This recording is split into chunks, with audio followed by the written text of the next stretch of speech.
کہتا ہے حسن کو دین کی جب بھی ضرورت پڑے تجھے حسن نے کہا تھا قاسم کو پیش کر دینا میرے قاسم کو جنگ کی اجازت دینا میں دنیا کو بتانا چاہتی ہوں دنیا نے حسن پہ ایک لگایا ہے حسن لڑ نہیں سکتا تھا میں دنیا کو بتانا چاہتی ہوں میرا حسن کیسے لڑتا ہے بھائی صدقے حسین نے قاسم کو تیار کیا عباس نے قاسم کو گھوڑے پہ بٹھایا اب عباس نے کہا قاسم تو چھوٹا ہے نا تو پہلی مرتبہ جنگ پہ جا رہا ہے نا میں اوپر چھٹان پہ چڑھتا ہوں جیسے جیسے میں کہوں ویسے ویسے تو قاسم کے عباس حکم مانا اب قاسم گئے ہیں میدان میں جیسے ہی قاسم میدان میں جوڑے عباس چٹان سے اشارے کر رہے ہیں قاسم ایسے لڑا علی لڑا کرتے تھے عرض کے شامی کے بیٹوں کو ختم جہنم میں واصل کیا عرض کے شامی خود سامنے آیا اسی جہنم کو واصل کر دیا میدان جب خالی ہوا قاسم فرات کی طرف گیا فرات میں جیسی مارنے لگا اندر سے فروا کی آواز آئی آقا عباس قاسم سے کہنا پانی نہ پیے حسین کی سکینہ پیاسی ہے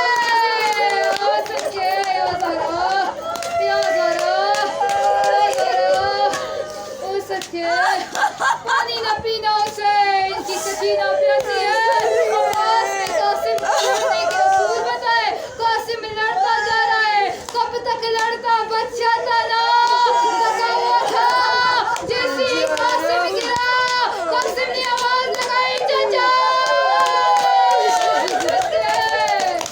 آنے والی حسد کے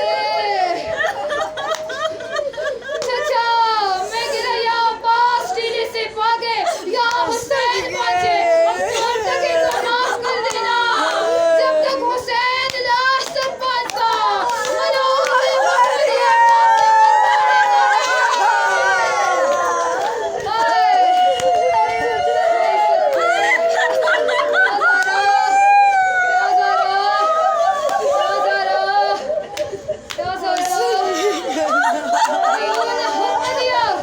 قاسم کی لاش پہ گھوڑے کا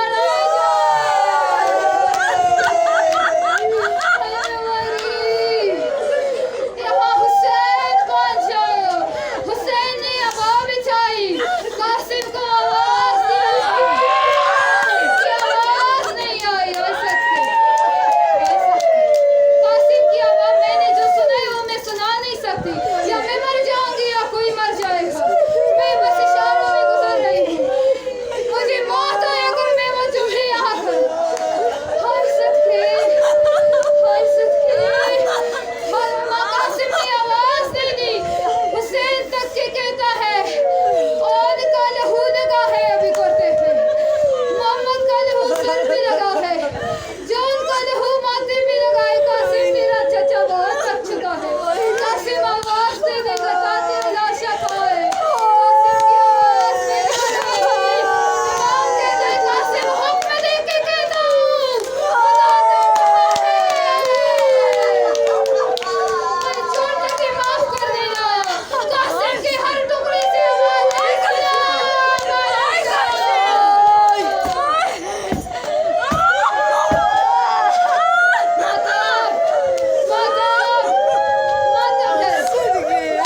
آج فروا کو فرصہ دے اور یتیم کو اور میں اس کی یتیمی پہ سکتی ہے حسین نے ہوا میں ٹکڑے اٹھائے ٹکڑے لے کے خیمے میں گیا فروا دیکھ رہی ہے میرے قاسم کا لاشا میرے قاسم کا لاشا